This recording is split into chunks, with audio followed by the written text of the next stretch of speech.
നമസ്കാരം. പാകിസ്ഥാനും അഫ്ഗാനിസ്ഥാനും തമ്മിൽ ഇപ്പോൾ നടന്നുകൊണ്ടിരിക്കുന്ന യുദ്ധത്തിനിടയിൽ ബലൂചിസ്ഥാൻ്റെ സ്വാതന്ത്ര്യത്തിനു വേണ്ടി പ്രവർത്തിച്ചുകൊണ്ടിരിക്കുന്ന ബലൂച്ച് ലിബറേഷൻ ആർമി ബലൂചിസ്ഥാൻ പ്രവിശ്യയെ പാകിസ്ഥാനിൽ നിന്നും അടർത്തി മാറ്റി ബലൂച്ചികളുടെ ഒരു പുതിയ രാജ്യം രൂപീകരിക്കുവാനുള്ള പ്രവർത്തനങ്ങളുമായി മുന്നോട്ട് പോയിക്കൊണ്ടിരിക്കുകയാണ്. പാകിസ്ഥാനും യുണൈറ്റഡ് കിങ്ഡവും അതുപോലെ അമേരിക്കയും കുറേ വർഷങ്ങൾക്ക് മുൻപ് തന്നെ ബലൂച്ച് ലിബറേഷൻ ആർമിയെ ആഗോള ടെററിസ്റ്റ് ഗ്രൂപ്പായി പ്രഖ്യാപിച്ച് കഴിഞ്ഞിരുന്നു.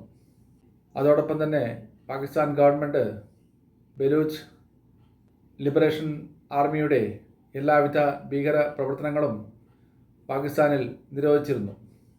എന്നിട്ട് പോലും കഴിഞ്ഞ 24 കൊല്ലക്കാലമായി ബലൂച്ച് ലിബറേഷൻ ആർമി ബലൂചിസ്ഥാനിൽ ബേസ് ചെയ്തുകൊണ്ടിരിക്കുന്ന പാകിസ്ഥാൻ ജവാന്മാർക്ക് നേരെയും പോലീസ് ഉദ്യോഗസ്ഥന്മാർക്ക് നേരെയും മാധ്യമ പ്രവർത്തകർക്ക് നേരെയും അതുപോലെ വിദ്യാഭ്യാസ സ്ഥാപനങ്ങൾക്ക് നേരെയും മാരകമായ ആക്രമണങ്ങളാണ് അഴിച്ചുവിട്ടുകൊണ്ടിരുന്നത്.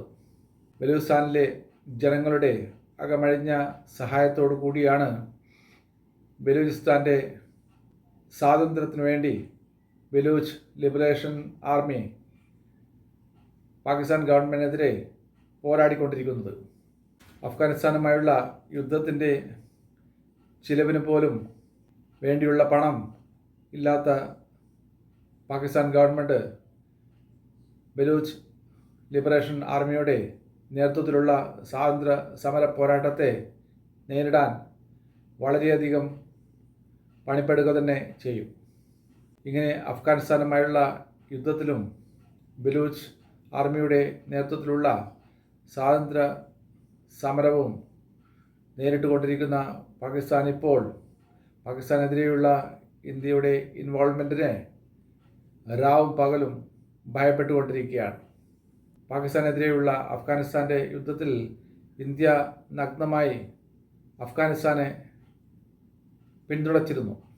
അതുപോലെ തന്നെ ഇന്ത്യൻ ഗവൺമെൻറ്റും ഇന്ത്യൻ സീക്രട്ട് ഏജൻസിയായ റോയും ബലൂചിസ്ഥാൻ പ്രവിശ്യയുടെ സ്വാതന്ത്ര്യത്തിനു വേണ്ടി പ്രവർത്തിച്ചുകൊണ്ടിരിക്കുന്ന ബലൂച്ച് ലിബറേഷൻ ആർമിയെ എല്ലാ തരത്തിലും സഹായിക്കുന്നുണ്ടെന്നാണ് പാകിസ്ഥാൻ വിശ്വസിക്കുന്നത്.